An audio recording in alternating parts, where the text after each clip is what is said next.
जमीन से भी नहीं, सी लेवल से, वाटर लेवल से मेजर किया जाएगा। समझ की बात की? ये चीज यहाँ बताई जा रही है और यहाँ कुछ भी नहीं। फिश है तो अगर वो स्विम कर रही है, फर्ज करें कुछ फिश की हैबिट होगी कि वो वाटर की जो सतह है उससे इतने फीट गहराई में रहती है, अब वो उसकी गहराई अब अर्थ के लिहाज से नहीं बताएंगे कि इतना वो डेप्थ में जाके स्विम करती है, ऐसे नहीं कहेंगे, बल्कि हम क्या कहेंगे इस लेवल से वो कितनी गहराई में। नीचे को माइनस में चला जाएगा काम, ऊपर को प्लस में चला जाएगा। अब ये इसको एज अ होल आप क्या देखो जरा,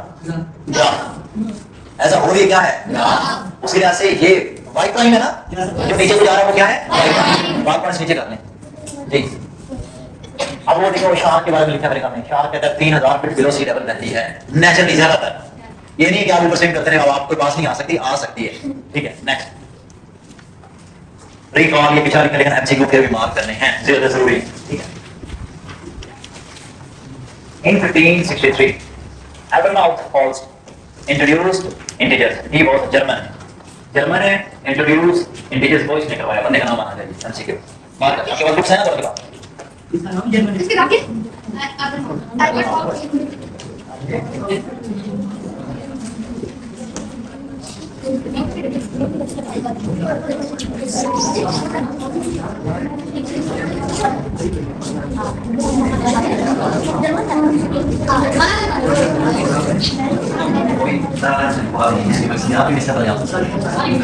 वो आ रहे हैं जी। नेक्स्ट, अच्छा मैं कुछ यहाँ पे नंबर लिखूंगा, वो सारे बच्चों ने नोट कर लेने हैं। अपनी बुक पे नोट करना, रजिस्टर पे कोई ना नोट करे, नहीं बुक पर note. Good,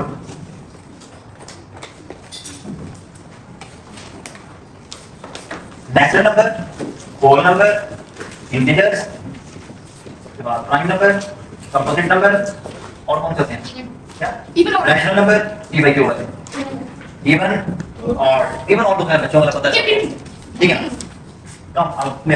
real number, rational number जो p बाई q के फॉर्म में लिखे जा सके, जो बटे के फॉर्मेट में लिखे जा सके, जैसा कि 2/3, 7/9, 13/2, कुछ भी हो सकते हैं। कंपोजिट नंबर्स 4 से स्टार्ट होंगे, 6, 8, 9, 10, 12 एंड सो ऑन। ये मैं इसलिए लिख के दे रहा हूं कि क्योंकि आपको ये बात मैं साथ साथ बता सकूं कि यहां मैंने हर वो नंबर नहीं लिखा जो प्राइम नहीं, ये सारे नंबर वो हैं जो प्राइम नहीं हैं। सिर्फ प्रॉब्लम आता है 1, 2, 3, 4, 5 ये नेचुरल नंबर है, यहां से आगे प्राइम नंबर शुरू हो जाते हैं, ऐसे ही है, यानी कि बीच में से चुन चुन के 1 किसी खाते में नहीं गिना जाता। यहां से आगे जो डिसीजन होता है ना नेचुरल नंबर्स में से, उसी में से आधा नंबर यानी कि जो नंबर प्राइम है वो कंपोजिट नहीं है, जो कंपोजिट है वो प्राइम है जी। तेजी में बच्चे सवाल करने टाइम ज़ाया हो रहा है, तेजी में किधर बोले बच्चे, मैं आप देखा उन्हें सुना ही कोई नहीं। मैंने कहा था ये नेचुरल नंबर है, इनमें से 1 किसी खाते में नहीं गिना जाएगा।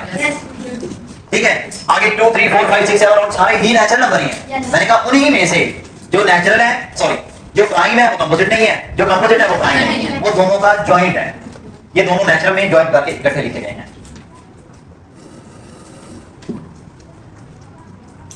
ये लिखे गए, नोट कर लिया होंगे आप। उसके बाद आगे कंपोजिट, आगे फिर आगे उसके बाद प्राइम नंबर। प्राइम नंबर में आया स्टार्ट है 2 से। आधे बेवकूफों को ये नहीं पता, मुझे अच्छी तरह से याद है किस किस बच्चे ने क्या क्या लिखा था। अभी भी मुझे पिछला पेपर याद है, 15-20 दिन गुजर चुके आपके पेपर। 2, 3, 5, 7, 11 हर वो नंबर 2 से स्टार्ट करते हुए, हर वो नंबर किसको नजर नहीं आता। अच्छा ग्रीन कलर नजर नहीं आता, ठीक है, ब्लैक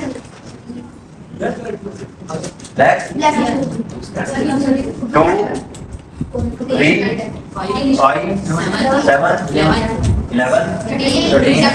मैं जो बात बताना चाह रहा होता हूँ ना, आप लोगों की बेवकूफी की वजह से सारी बात रह जाती है। मैं बीच में भी बताने लगा था इंपॉर्टेंट बातें, वो ये थी कि यहाँ से एमसीक्यू जनरेट कैसे होता है।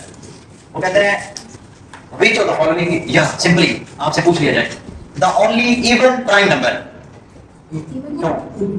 सवाल बन जाएगा। तो वाहिद ऐसा इवन नंबर है जो प्राइम भी है साहब, उसके अलावा सारे प्राइम नंबर क्या होने चाहिए, ऑड इवन। आपको तो पता है ना, याद के अलर्ट हो गए।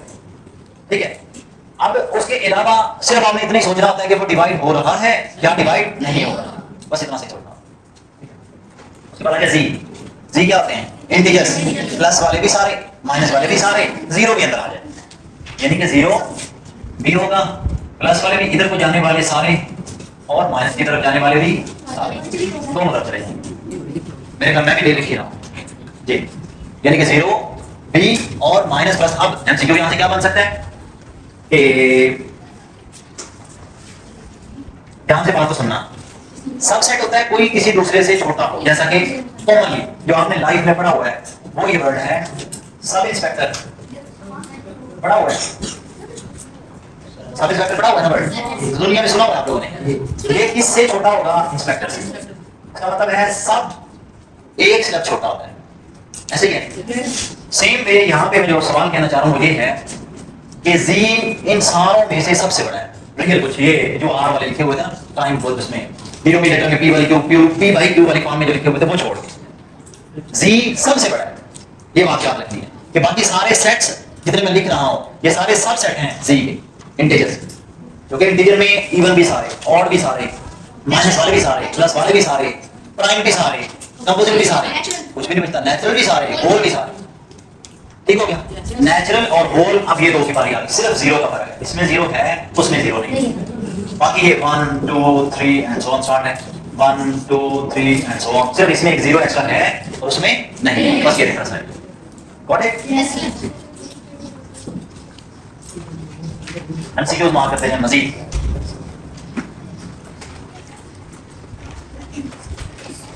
Zero is neither negative nor positive. Zero is a neutral integer. MCQ mark करें बुक के ऊपर का बात। क्या आप लोग, आपके पास तो बुक्स थी ना, क्या आपके पास नहीं? दोनों में से एक के पास तो थी।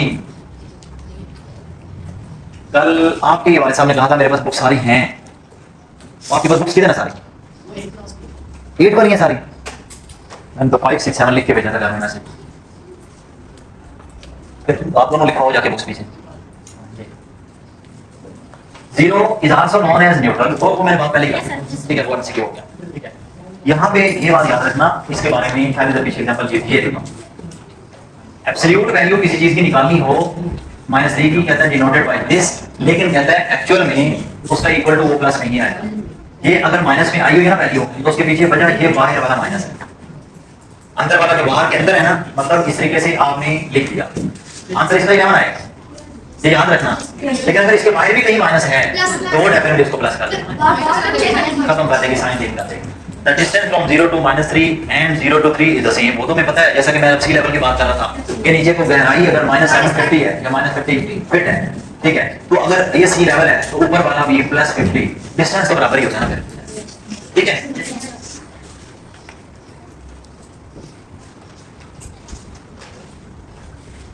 ये प्लेस वैल्यूज, ये उधर मैंने क्वेश्चन में वैसे दिए होते हैं, ये सबको वैसे पता तो है। आपने एक तो यहाँ पे याद रखना है, एक तो सादा सी वर्डिंग के अंदर यहाँ ये याद रखना है 10 लाख इज इक्वल टू क्या होता है 1 लाख। ये बात सबसे पहले ध्यान रखें, 10 lakh is equal to 1 lakh. अगर अब आप कहीं पे नेक्स्ट टाइम आपको कहीं पे यूज करना पड़े ना याद रखने के लिए, वैसे आपको पता है 50 लाख क्या है, 30 लाख क्या है, 25 लाख क्या है, पता है वैसे नेचुरली आपको पता है, लेकिन जब आपको कहे 25 लाख, आपने कहा नहीं 25 लाख नहीं 2.5 मिलियन, बाकी समझ लगी? 1 million mean 10 lakh, 1.5 million mean 15 lakh. हाँ एक वो चीज, बल्कि मोस्टली को पता होगा और किसी को पता होगा ना, वो यहाँ को पता होगा।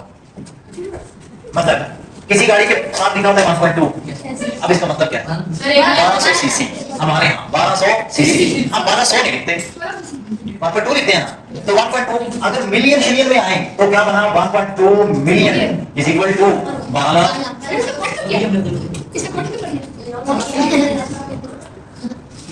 जिनको अजीब से बात कर रहे थे अभी तक, मैं कितना बताया आपने, वो पिछले साल में पानी फेर दिया कि वो कुछ नहीं।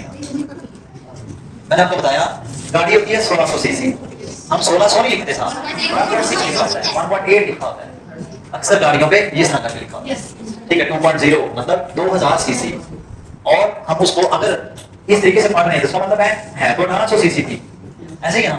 दूसरी तरफ आए मिलियन शिलियन में, अगर गाड़ी पे है 44 लाख 44 लाख की, तो क्या पड़ेगी 4.4। अब समझ लगी बात? नेक्स्ट टाइम आपकी टॉकिंग होनी चाहिए किस चीज में, मिलियंस में। अब मिलियन है क्या? वैसे आपको ये गिनती, मैंने तो पंजाबी में पढ़ा हुआ है, मैं तो पढ़ता हूँ सैकड़ा, हजार, 10,000, लाख, 10 लाख, करोड़, 10 करोड़, यहाँ पे आया 10 करोड़, ठीक हो गया। अब आप इसमें यहाँ याद रखने के लिए तरीका क्या है, 3 के अलग अलग पेज बनते हैं, ठीक है, मिलियन तक जाने के लिए ये इंटरनेशनल काउंटिंग के अंदर आता है। तो मैंने भी बात की, हमारे यहाँ जो काउंटिंग चल रही होती है वो हर 2 के बाद वैल्यू बदलती है, करोड़ 10 करोड़, लाख 10 लाख, ऐसे बदलता है ना। यहाँ इंग्लिश में ऐसा नहीं होता। ठीक है, क्या पढ़ा हमने? 1 10 100, एक पेयर लाख हो गया। ठीक है, उसके बाद 1000 10,000 100,000 जैसे ही क्रॉस होगा आगे मिलियन आ जाएगा। यानी कि कहने का मतलब ये है, मिलियन में सबसे छोटी वैल्यू में, 1 मिलियन में सबसे छोटी वैल्यू 10 लाख है। ये तो पता है कौन है? जबान जो मैं बोल रहा हूँ ना, आपके दिमाग में कुछ भी नहीं जा रहा, आपको इतना एतमाद है कि हाँ तुक्के मार के मैं एमसी को लगा लूंगा। मैंने क्या जुमला बोला? 10 लाख सबसे पहला मिलियन, अगर मिलियन की बात करें। ठीक है, अब उसके से बात करें तो मिलियन स्टार्ट हुआ यहाँ पे, जो उन्होंने यहाँ लिखा है उसे ऐसे लिख दिया 1। मैं इनको बाकी समझ लेता हूँ, यहाँ मैं लिखूंगा 1 मिलियन, सबसे छोटा मिलियन है ना 1। ठीक है, जीरो कितने हैं? 1 2 3 1 2 3 6 जीरो है। 1 मिलियन बनाने के लिए एटलीस्ट आपको कितने जीरो चाहिए? अब अपनी जुबान में कन्वर्ट करें, 10 और लाख, लाख के 5 जीरो होते हैं, 1 लाख के 5 जीरो होते हैं। ठीक है, उस लिहाज से अभी क्या बना? 10 लाख। अब यहाँ पे याद हो गया।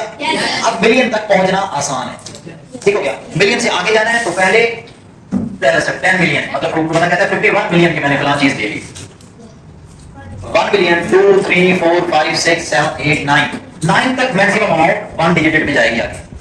जैसे 9 से आपने क्रॉस किया, मिलियन के 2 डिजिट हो गए, मिलियन का 2 डिजिट मिल गया ना। यानी कि आप 11 या 10 11 12 51 मैंने लिख दिया, 59 लिख दिया, 57 लिख दें, 57 मिलियन। अब 57 million is equal to 57 lakh है? नहीं है। हाँ जी, 570 लाख हो सकता है।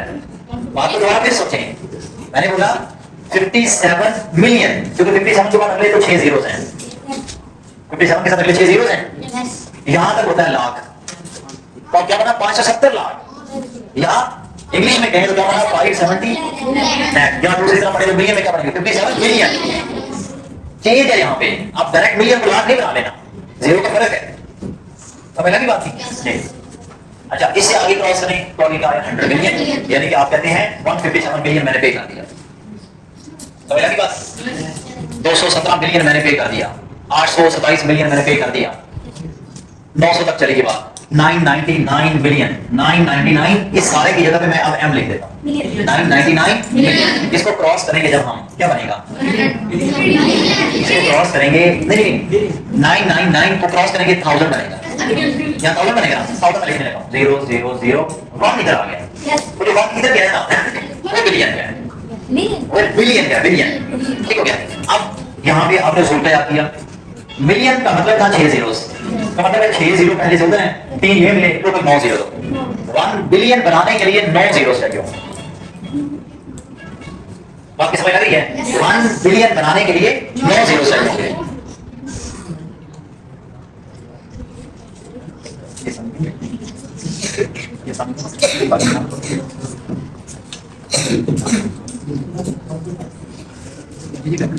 क्लास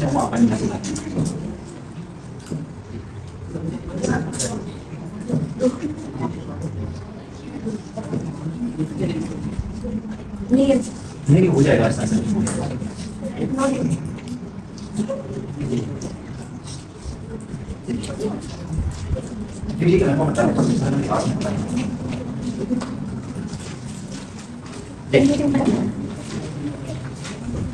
अच्छा, अब असेंडिंग डिसेंडिंग ऑर्डर को बच्चों वाला 10 पढ़ा है, 15 पढ़ा है, 50,000 पढ़ा है या 17,000 पढ़ा है, कौन सी बात है? ठीक है, उसमें कोई बड़ा कोई डाउट नहीं है चीजों में। असेंडिंग डिसेंडिंग के बाद नेगेटिव नंबर, वो आपको पता है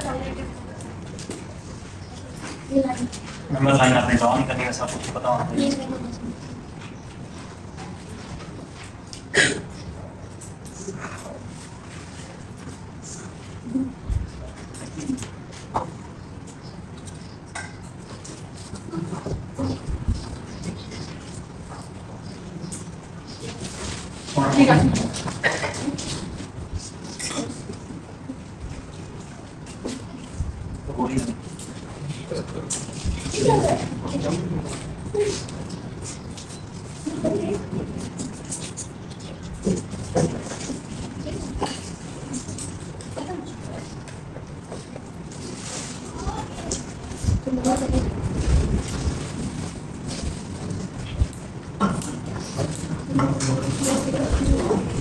ये आगे एक्सरसाइज, ये आपको एमसीक्यू के तौर पे इस तरह दिया जा सकता है, ये रिप्रेजेंट वाला नहीं, ये वाला क्वेश्चन नंबर 2 अपने पास टिक लगानी है, जो भी करनी है नोट करना है।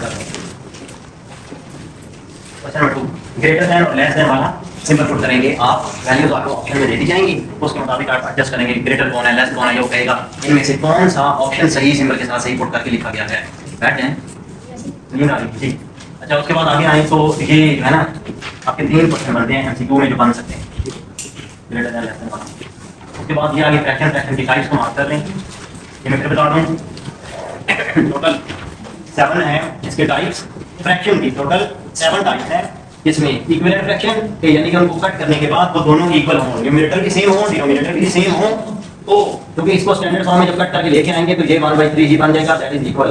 तो 1/3 इज इक्वल टू 1/3 इक्वल होने 100% इक्वल है, साइन भी डिफरेंट है तो इक्वल नहीं हो सकती। उसके बाद आगे अनलाइक फ्रैक्शन यानी कि न्यूमरेटर डिफरेंट हो जाए, उसे क्या कहेंगे अनलाइक। सिर्फ न्यूमरेटर की बात करता हूं, न्यूमरेटर डिफरेंट हो जाए तो क्या होगा अनलाइक। लाइक फ्रैक्शन में डिनोमिनेटर सेम हो जाए, अनलाइक में सॉरी डिनोमिनेटर की बात आनी थी, ठीक है। सिर्फ डिनोमिनेटर सेम हो जाए तो लाइक, सिर्फ डिनोमिनेटर डिफरेंट हो जाए तो अनलाइक। अगर दोनों के न्यूमरेटर सिर्फ 1 यूनिट सेम नहीं सिर्फ 1 बनाएं हमेशा, यानी कि चाहे 1/15 है या 1/19 है 1/3 है कुछ भी है, 1 न्यूमरेटर के तौर पे ऐसा आ रहा है तो हम क्या कहेंगे यूनिट फ्रैक्शन। मिक्स फ्रैक्शन ये आपको पता है, होल फ्रैक्शन भी कहते हैं, कंपाउंड फ्रैक्शन भी कहते हैं, इसके नाम लिखते हैं कंपाउंड फ्रैक्शन या फिर मिक्स और लिखा हुआ है या फिर होल, ये इसी के नेम है। नेक्स्ट इम्प्रॉपर और प्रॉपर। इम्प्रॉपर इसमें न्यूमरेटर बड़ा होगा डिनोमिनेटर से, 7 बड़ा है 5 से, 8 बड़ा है 3 से, तो ये क्या है compound fraction, sorry improper fraction. और आगे प्रॉपर में क्या होगा न्यूमरेटर डिनोमिनेटर से छोटा होगा, न्यूमरेटर डिनोमिनेटर से छोटा होगा, ठीक है।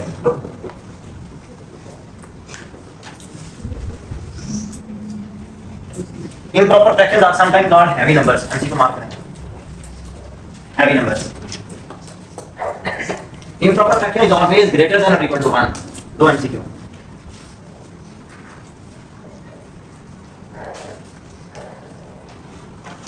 Mixed fraction can be converted into improper fraction or improper fraction can be converted into mixed fraction या whole fraction, वो आपको पहले से पता है।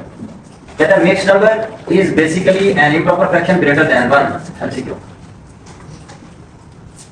जब कल आपका पेपर होगा तो आपको टेस्ट में पता चलेगा ये कितने मुश्किल बनने हैं। ये आपको पहले पढ़ाया हुआ है, बचपन से भी पढ़ा हुआ है आपने, ग्रेटेस्ट कॉमन डिवाइडर या हाईएस्ट कॉमन फैक्टर, ये कहता है उसके 2 नाम है HCF। उस पे आम में आप उसे HCF पढ़ते हैं, HCF कहता है इसके 2 नाम है। वैसे इंग्लिश में हाईएस्ट कॉमन फैक्टर उसकी फुल फॉर्म है, उसको GCD भी कहते हैं, ग्रेटेस्ट कॉमन डिवाइजर। कहीं पे ये आ जाए HCF का नाम ही ना आए तो ये नाम पता ही चले करना क्या है। स्मॉलेस्ट कॉमन मल्टीपल LCM और 2 more than least common multiple. LCM का तो पहले से पता है, अब उसका नया नेम क्या पढ़ लिया आपने स्मॉलेस्ट कॉमन मल्टीपल SCM, या फुल फॉर्म ही याद रखें, दोनों की फुल फॉर्म भी आनी चाहिए आपको।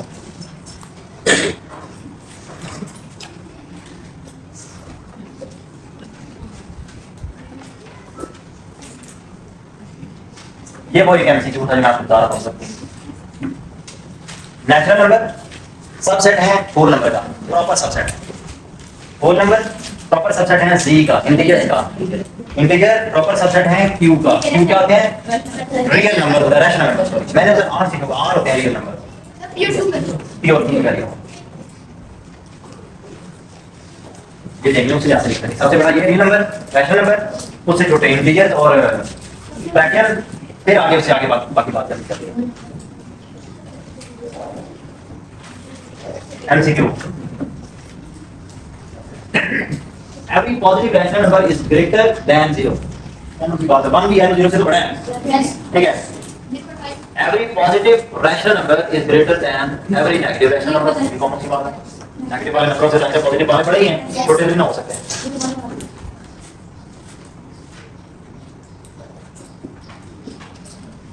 पहला point, if the denominator of two rational numbers are same then compare the numerators, the rational number with greater numerator is greater than the other। ये बात मैंने कुछ दिन पहले आपको बताई थी, मैंने कहा था 5/7 आ गया प्लस 3/7 आ गया। मैंने कहा अब डिनोमिनेटर को नहीं देखना, अब डायरेक्टली न्यूमरेटर को प्लस कर लो, क्या बना 8/7 डायरेक्ट आ जाएगा। अब आपको एलसीएम लिख लो करने की जरूरत नहीं है।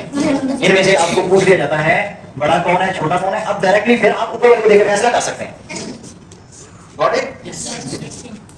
ये पहला पॉइंट वो लिखा था। दूसरा, if the denominator of two rational numbers are different then convert them into like fractions, like LCM वगैरह कैसे ले लेते हैं, या तो फिर आप LCM वगैरह लेकर ये सॉल्व करें। जी, डिनोमिनेटर कैसे लेंगे, ये क्वेश्चन आपको रिप्रेजेंट फॉर्म क्वेश्चन पर नंबर लाइन छोड़ दें। अब मार्किंग करना शुरू करने के जो क्वेश्चन आपके करने हैं और ये सारे बच्चे सॉल्व करेंगे as a homework. Question number 3, question number 4 comparison हो रहा है, सारे पार्ट्स करने हैं। जी बिल्कुल। क्वेश्चन नंबर 5, क्वेश्चन नंबर 6 ये सारा होमवर्क के तौर पे आप सॉल्व करेंगे। नहीं ये ऊपर नहीं होती, नहीं वो नहीं है। अच्छा ये देख लेना, ये अक्सर एमसीक्यू बन जाता है। कहता है p by q and r by s are two rational numbers, then p by q plus r by s निकालना है तो क्या होगा, qs एलसीएम आ गया, ऊपर बनेगा ps plus qr, ये एलसीएम बनेगा। आंसर ये है ps plus qr, डिनोमिनेटर में qs, ये ऐसे बनेगा। तो अब ये बस यहाँ पे कोई वैल्यू नहीं आई, डायरेक्ट उनकी जगह पे फर्जी वैल्यू क्या आई, x y।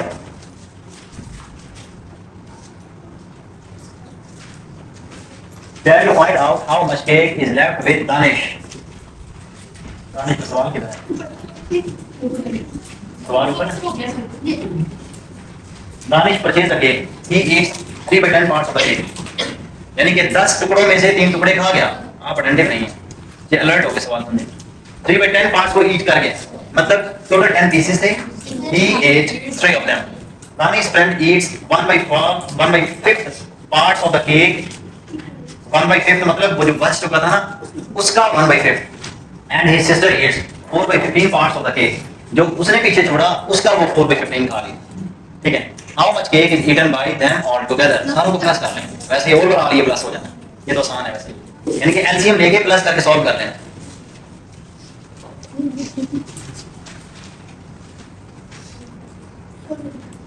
ये वो मल्टीप्लाई के साथ उन दोनों को करके दिखाया है जो मैंने आपको प्लस के साथ करके दिखाया है। ये देखो माइनस करके जो भी एलसीएम लेके सॉल्व किया QS, क्या उसका पीछे खड़े हो जाते हैं।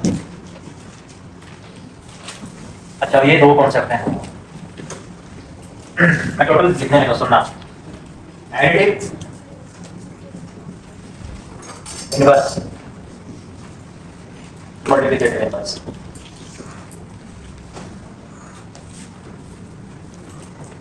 एडिटिव इनवर्स में किसी भी वैल्यू के लिए सिर्फ साइन चेंज करेंगे, मैं सिर्फ एक डिजिट लिख दूंगा, sign change.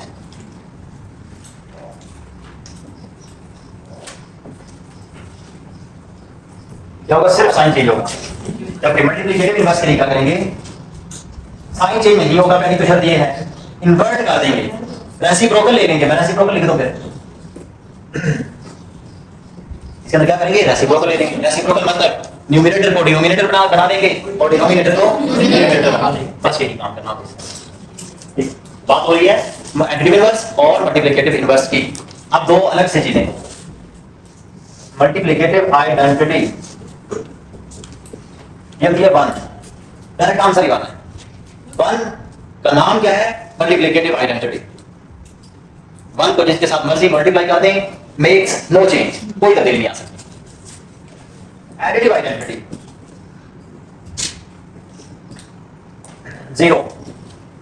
0 is called additive identity because 0 को जिसमें मर्जी ऐड कर दो, प्लस कर दो, माइनस कर दो, कुछ फर्क नहीं पड़ता, वो वैल्यू के सेट में फर्क नहीं पड़ेगा। ठीक है ना, 0 खुद तो कुछ भी नहीं इस तरह से।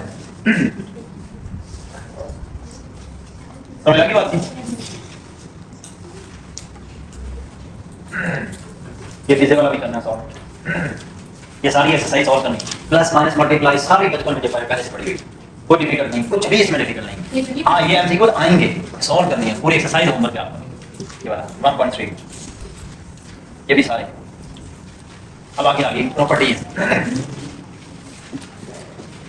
याद रखना है, commutative property involves to values, ये याद रखना, commutative property involves to values. ठीक है, यानी कि चाहे सेट्स के बारे में बात हो रही है, चाहे कोई रैशनल नंबर के बारे में बात होगी है, चाहे कोई वैसे सादा डिजिट्स के बारे में बात होगी, तो यहाँ पे वैल्यूज टोटल कितनी है? 2, ठीक है, 1 2। चाहे वो सेट्स के बारे में आए, A union B is equal to B union A, अभी कम्यूटेटिव प्रॉपर्टी, ठीक है। तो हमें यहाँ से ये सीखा, कम्यूटेटिव वर्ड भी आ जाए तो हमें पता चल जाना चाहिए कि ये 2 वैल्यूज के से रिलेटेड है। इसी तरीके से एसोसिएटिव प्रॉपर्टी वो 3 वैल्यू से रिलेटेड है, चाहे वो प्लस माइनस जो भी क्वेश्चन आगे आएंगे वो हम बाद में डिस्कशन की बात है। फिलहाल सिर्फ नॉलेज दे रहा हूँ कि कम्यूटेटिव प्रॉपर्टी का मतलब है involves 2 values, associative property involves 3 values.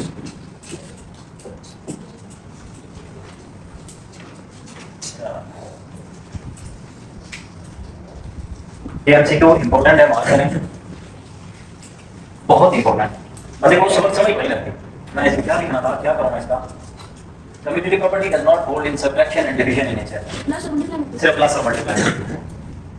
अच्छा, हमने सॉल्व की हुई होती है, आपको पता भी होता है, लेकिन जब ये हम सिर्फ इंग्लिश के स्टेटमेंट पढ़ते हैं ना, नहीं समझ लगती बात। मेरे बंदे दिमाग में जब ये कैसे अंदर मैं कैसे फिट करूँ बात, जी सोचते सोचते पढ़िएगा।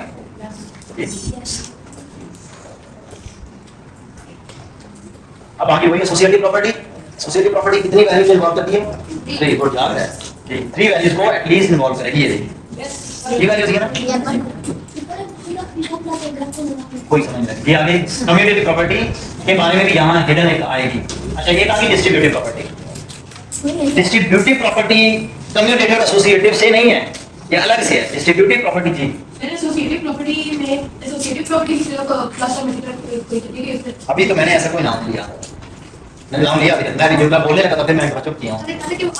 हां जी, डिस्ट्रीब्यूटिव क्या है कि डिस्ट्रीब्यूटिव का उसूल याद रखना है, साइन डिफरेंट होंगे बस, मोर देन वन साइन आ जाए, चाहे मल्टीप्लाई मल्टीप्लाई माइनस के साथ आ जाए, मल्टीप्लाई डिवाइड के साथ आ जाए, डिवाइड माइनस के साथ, जो मर्जी जिसके मर्जी के साथ आ जाए, कहीं भी कोई 2 साइन इन्वॉल्व होंगे। जैसा कि देखना बच्चे, इधर मल्टीप्लाई है तो वहां प्लस है, एक ही तरफ की वैल्यू इक्वल टू की एक ही तरफ देखा गया तो पता चला हाँ 2 तरह के साइन आ रहे हैं, एक ही तरह का साइन नहीं आ रहा, तो क्या हो जाएगी? Distributive property. जैसा कि इस क्वेश्चन में भी इंप्लीमेंट करके दिखाया है,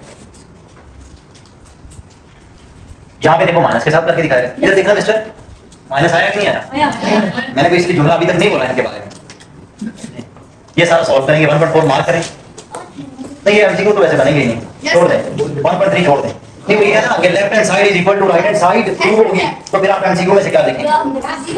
मसला सिर्फ ये है, ये छोटे मोटे ये सारी करनी है आपने, which is rounded to greater और significant number that is more than, ठीक है, ग्रेटर की तरफ ले जाए और बता दो MCQ. In decimal part of a decimal number, all zeros before a non-zero digit are not significant, but all zeros after a non-zero significant digit are significant. जैसा कि इधर देखो, एग्जांपल, वैसे मैंने ये एक्सरसाइज आपको करवाई हुई है, पर इस तरह से सामान है।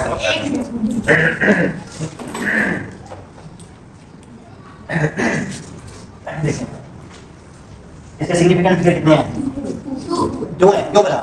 उन्होंने बोला सिग्निफिकेंट वैल्यूज के बाद माइनस के अंदर अगले वाले जीरोस जो हैं वो नॉन सिग्निफिकेंट हो गए, ठीक है। यहाँ पे क्या है? तो सिग्निफिकेंट फिगर, ठीक है, वो लिखा हुआ था when round towards the zero, when round away from the zero, वो ये देखिए राउंड ऑफ पैसे तो करके लिखा, उसी को राउंड ऑफ करके, राउंड ऑफ इसको किया गया है, ठीक है। अगर आप कहते हैं 566 को बढ़ाने की तरफ लेके जाना चाहे 44,000 बना सकते हैं, समझ लगी बात की। और अगर आप उसको पीछे की तरफ लेके आना चाहें तो भी कर सकते हैं, लेकिन मोर एक्यूरेट वैसे कौन सा होता है? आगे जाने वाला। स्किल प्रैक्टिस आगे राउंड ऑफ कहता है उसको कर देना है, टूट जाए। नेक्स्ट इधर से निकलना MCQ. The difference between the actual value and approximated value, the estimated value, is called an error. Marker. Error की definition.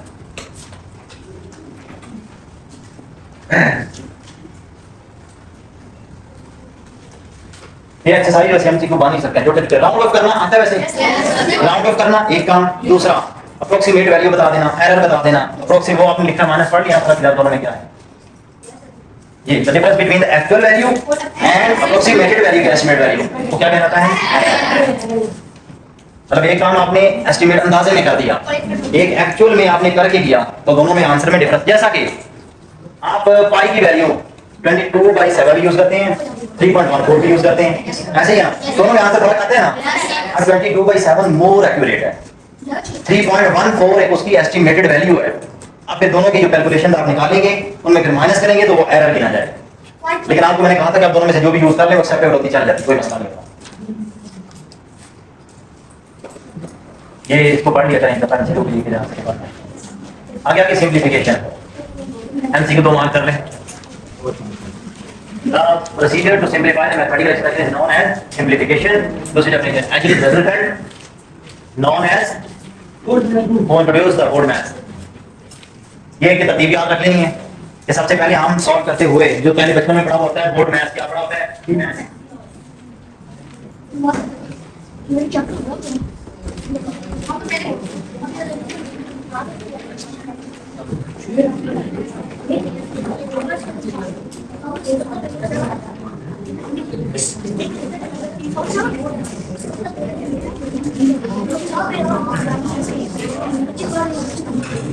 ये आगे सुने, विनेगर और बार सबसे पहले राउंड जाकर ब्रैकेट, वैसे दोनों का नाम एक ही उसका, कहता फिर इसको सॉल्व करेंगे, फिर इसको करेंगे, फिर इसको करेंगे। ये क्वेश्चन करते हुए कहता है किन बातों को याद, एक तो इसका नाम याद रखना है, बार तो हमें सबको पहले से पता होता है, विनेगर इसका दूसरा नेम है। ये कहते हैं क्वेश्चन के अंदर ये अप्लाई करते हुए करने नहीं है, लॉन्ग क्वेश्चन ऐसा एमसीक्यू नहीं आता, हाँ ये एमसीक्यू आ जाए, ये एमसीक्यू आ जाए, ये होता है, ये याद रखना बात। व्हेन एक्सप्रेशन है सब्ट्रैक्शन और एडिशन, कहता है जब क्वेश्चन के अंदर सिर्फ सब्ट्रैक्शन और एडिशन है, मल्टीप्लाई, डिवाइड, ब्रैकेट, मिनकलम वगैरह कुछ भी नहीं है, तो एक तब्दीली आ सकती है इस रूल के अंदर। इस रूल के अंदर फिर एक छोटी सी तब्दीली आ सकती है, टिमैस रूल के अंदर फिर एक तब्दीली लाई जा सकती है। वो क्या है? कहते हैं नॉर्मल केस में हम जिस तरह मर्जी सॉल्व कर रहे होते हैं, हम एक रूल फॉलो करके ऐसे ऐसे जो भी कर रहे हैं, कहता है फिर it can be solve from left to right. कहता है फिर बेशक आप ऐसे तरतीब बनाओ, सॉल्व कर लो, जरूरी नहीं कि फिर प्लस वालों को पहले छेड़ो, माइनस वालों को बाद में छेड़ो। नॉर्मल केस में यही सीखा हुआ है ना, पहले डिवीजन, मल्टीप्लिकेशन, एडिशन, सब्ट्रैक्शन, यही करते हैं। लेकिन कहता है जब सिर्फ ये दो साइन आ जाएं तो कोई बदलियाजी कर सकते हो। अब इसको मर्जी पहले छेड़ सकते हैं, पहले दोनों तरीकों से हम सॉल्व करके चेक कर सकते हैं। -6, -5, -8, माइनस के मिलाओ टोटल कितने बन गए? -9, ठीक है। +3 +3 6 और 18 प्लस 18 कितना बचा? -2। अब मैंने कोई तरतीब नहीं फॉलो की, ऐसे ही है। अब मैं लेफ्ट टू राइट रिमूव करते हुए करूं, मैं कहता हूं डिवाइड 3 15 में से 8 निकल जाए, 7 7 3 10 10 में से 5 चले गए, 5 माइनस का 6 इक्वल टू सेम हो गया, फर्क नहीं पड़ेगा। लेकिन ओनली केस क्या है? सब्ट्रैक्शन और एडिशन, और नहीं चीज होनी चाहिए। ये हम अपने रूल बना के तो बैठे हैं। व्हेन एक्सप्रेशन है आपका नया रूल, ध्यान से सुनना, आपने जाके जरा when expression has multiplication and division then solve division first. चलिए पहले ये कॉमन है कि हम डिवीजन ही पहले सॉल्व करें, ऐसे ही है ना। दूसरा, when expression has multiplication and division then it can be solved from left to right. कहते हैं एक ही क्वेश्चन के अंदर अगर कहीं पे सिर्फ मल्टीप्लिकेशन और डिवीजन आ जाए तो भी लेफ्ट टू राइट उसको सिर्फ ऐसे ही तरतीब में सॉल्व करना चाहिए, जैसे हमने भी दिया तो कर सकते हैं, कोई किसी किस्म की पाबंदी रिस्ट्रिक्शन नहीं होती, फिर भी वो सही होता है। ये छोटे छोटे एमसीक्यू टाइप आपने खुद अब कर लेने हैं, इनमें से भी हर वो क्वेश्चन जैसा कि ये है, ये एमसीक्यू बन सकता है, ये सर छोटा सा, उससे आगे सारे बड़े बड़े क्वेश्चन हैं।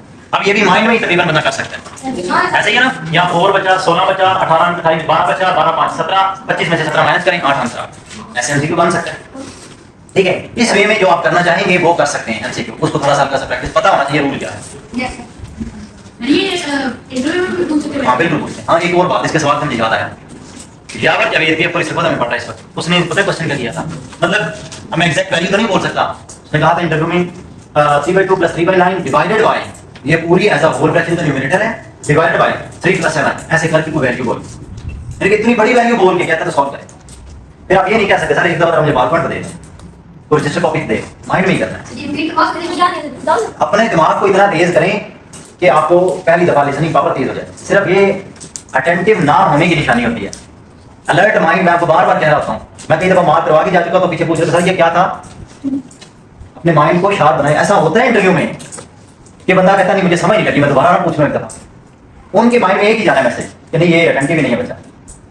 अपने आप को अलर्ट रखें, फौरी तौर पे पिक करने वाला। वो ऐसे ही वो बैट्समैन जनाब ऐसे खड़ा हो, बॉल गुजर जाए सोचे फिर अच्छा बॉल आएगी, वैसे तो नहीं होगा। बात तो होता ठीक है जी। जी इस चकले के बारे में पढ़ते हैं हम। George Cantor, George Cantor 1845 to 1918, उसकी date of birth, date of death German था। He played an important role in the creation of set theory, known as the founder of set theory. Mostly है ना British German, कोई पाकिस्तानी नहीं है। सारे German आ रहे हैं ना, मसला सारा ये है ना, सारे पाकिस्तानी भी हो सकते थे। हमारा ध्यान किसी और चीजों की तरफ है। हम पूरे महीने की कोई ना कोई मीम ढूंढ रहे होते हैं। वो एक आध बेचारा को पकड़ा जाता है तो चाहत फतेह अली खान की तरह, फिर उसको पूरा माजरी करते हैं। हमारा ट्रेंड यही बना हुआ है। वो ये जर्मन इस तरह नहीं कर रहे, वो ब्रिटिश है। आइंस्टाइन ब्रिटिश है? नहीं ब्रिटिश इंग्लिश है। नहीं बचे मेरे साथ यहाँ जितने लगा इस बात पर, मैं जो कह रहा हूँ आइंस्टाइन वो आइजैक न्यूटन है। वो आइजैक न्यूटन मैं सोच रहा हूँ, वो जो बुक की टॉप के ऊपर न्यूटन वाला जो चैप्टर है जिसमें न्यूटन की वैल्यू पढ़ते हैं, स्मॉल जी की वैल्यू पढ़ते हैं, उसके ऊपर इस राइट बॉक्स पे इंग्लिश है, वो दूसरा है आइजैक न्यूटन। अल्बर्ट आइंस्टाइन जी बोले हाँ जी। आज कीप इन माइंड वाला बॉक्स पढ़े, ये वाला पढ़े, वेल डिफाइंड डिस्टिंक्ट ऑब्जेक्ट्स, यानी कि समझिए कि हम थ्योरीज के ऊपर बात नहीं करेंगे, एग्जैक्ट एग्जिस्टिंग वैल्यूज के ऊपर ही कहेंगे कि ये चीजें मिला के सेट बनते हैं, ठीक है। और कीप इन माइंड में objects of a set are called elements और members of the set. Objects में भी numbers, names, symbol, geometrical shapes, कुछ भी चीजें मिला के एक सेट बनाया जा सकता है, जिसको कॉमा डाल के लिखते हैं, ठीक है, जैसा कि ये लिखा हुआ है। आइए इसका सिंबल याद कर लेना। बिलोंग्स टू इसका मीनिंग है, अगर उसी ऊपर लाइन लिखा दे तो क्या कह देंगे? एक मिनट याद है, वो सिंबल वाला पेज बुक के एंड पे है ना? नहीं बिल्कुल एंड पे। ये साथ ही इसी चैप्टर के साथ जितना भी मैं मार्किंग करवाऊंगा पढ़ाऊंगा, उसके साथ ही आपने पेज नंबर 217 पर आ जाए। यहाँ सारे सिंबल्स हैं, इनमें से कोई भी सिंबल देके मैं पेपर में पूछ सकता हूँ ये किस चीज का सिंबल है। पेज नंबर 217 यहाँ पे सिंबल पहले है, फिर उसका स्टैंड कॉल है, फिर सिंबल फिर स्टैंड जी। ऑप्शंस तो आएंगे, ऑप्शंस आएंगे। The collection of 5 months is a set or not? Yes, it is a set. उसके बाद कहता है an empty set has no elements। इधर सुने बच्चे, 217 बस बोल दिया, खत्म करें बात को। An empty set has no element and it is represented by this or this। ये नहीं कि उसके अंदर this, जैसा कि आपने किया हुआ था, ठीक है।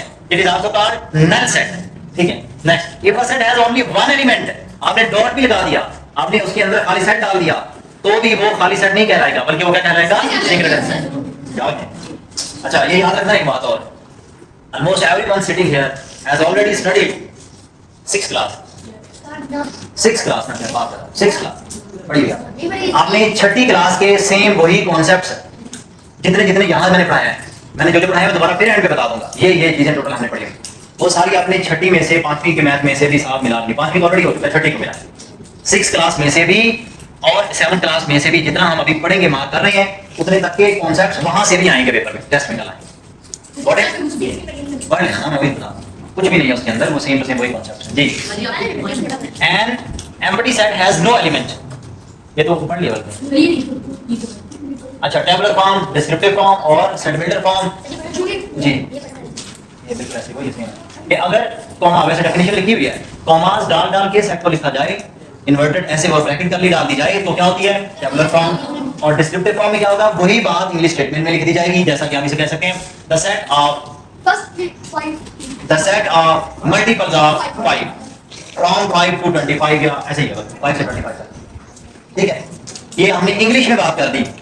The set of names comprising Raza, Hamza, Ayesha, कर सकते हैं, बिल्कुल कर सकते हैं जी। वे फिर सिंबल है जिनको ऐसा याद करना पड़ेगा आपको कि ये बाहर लगी हो तो सच दैट, ऐसे ऊपर वाला साइन हो तो एंड, लोअर वाला तो और, उसके बाद कौन सा है? बिलोंग्स टू, ऑलरेडी पढ़ लिया। इज अ सेट ऑफ भी कर सकते हैं।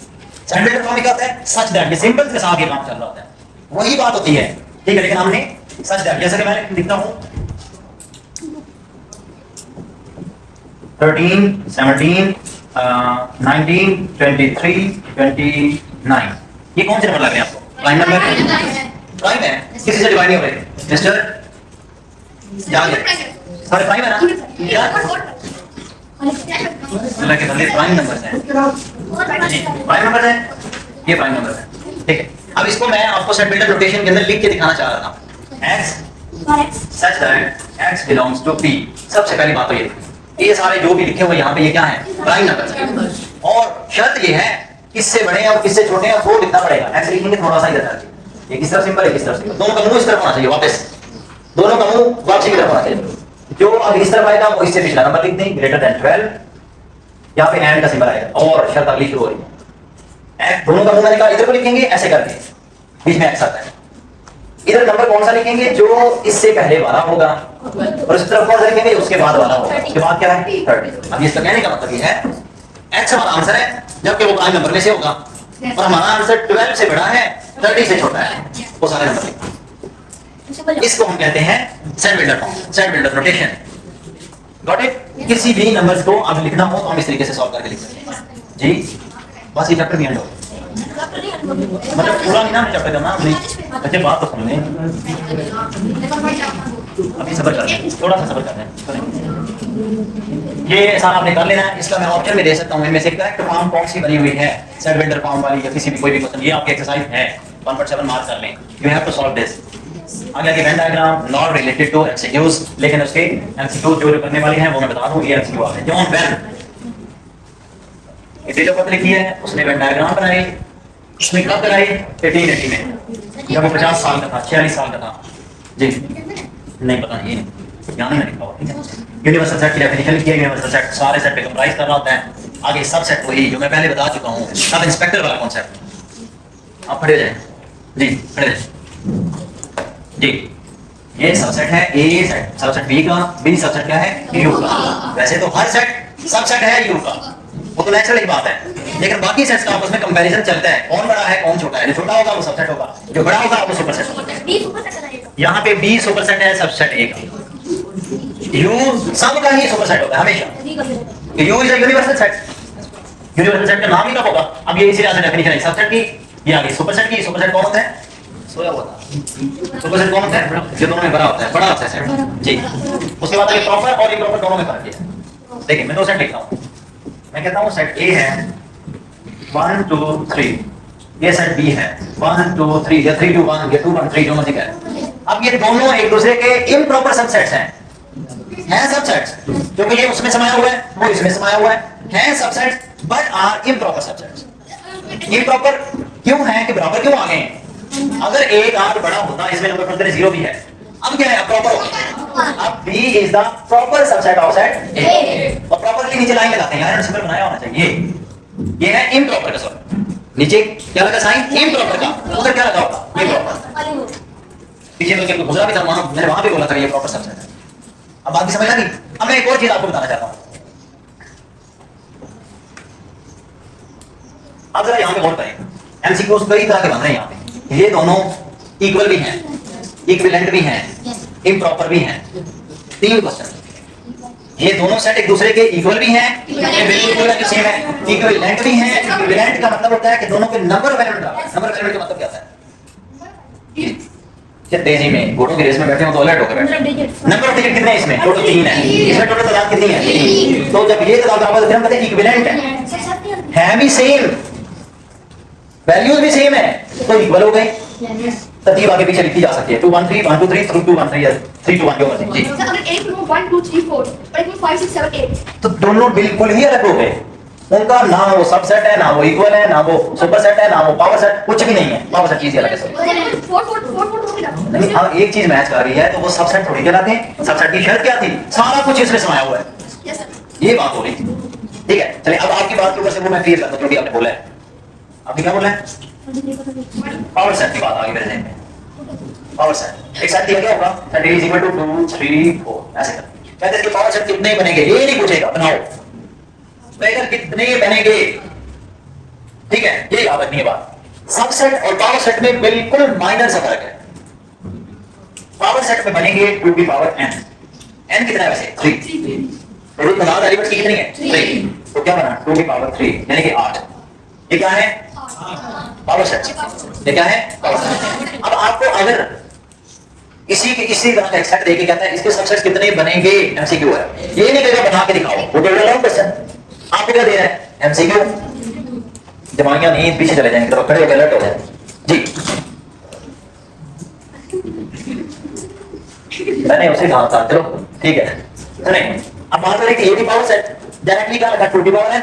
अब आपने निकालने हैं सबसेट, तो सबसेट के लिए क्या करेंगे 2 की पावर n माइनस 1।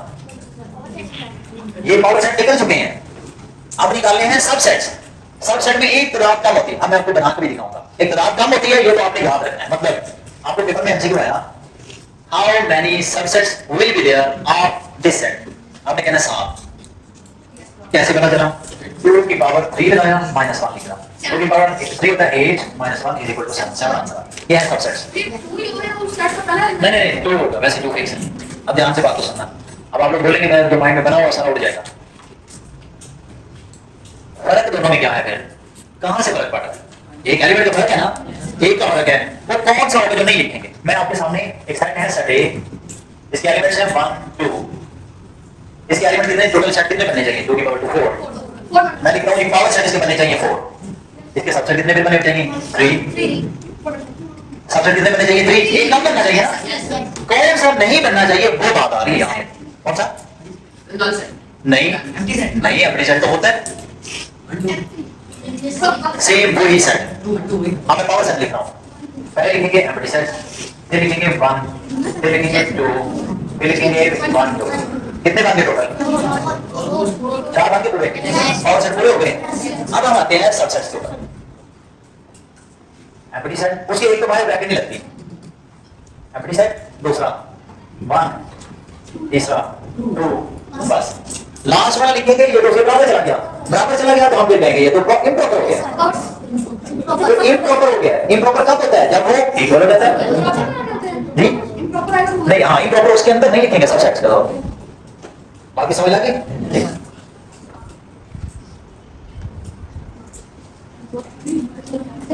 40 पेजेस तक करना है ना। इक्विवेलेंट इक्वल मैं पहले ही बता चुका हूं, ठीक है। डिसजॉइंट दो सेट्स में कोई एक एलिमेंट भी कॉमन ना आए। वैसे आपने मोस्टली ने पढ़ा हुआ है, मैं फिर भी किताब रिवाइज करवा रहा हूं आपके साथ। चैप्टर एंड करते हैं ये वाला जो सेट्स वाला। दूसरा आगे वाला नहीं, सेट्स वाला। आगे यूनियन क्या होता है आपको पता है? ये एक्सरसाइज वैसे करनी है आपने, 1.8 करनी है जी।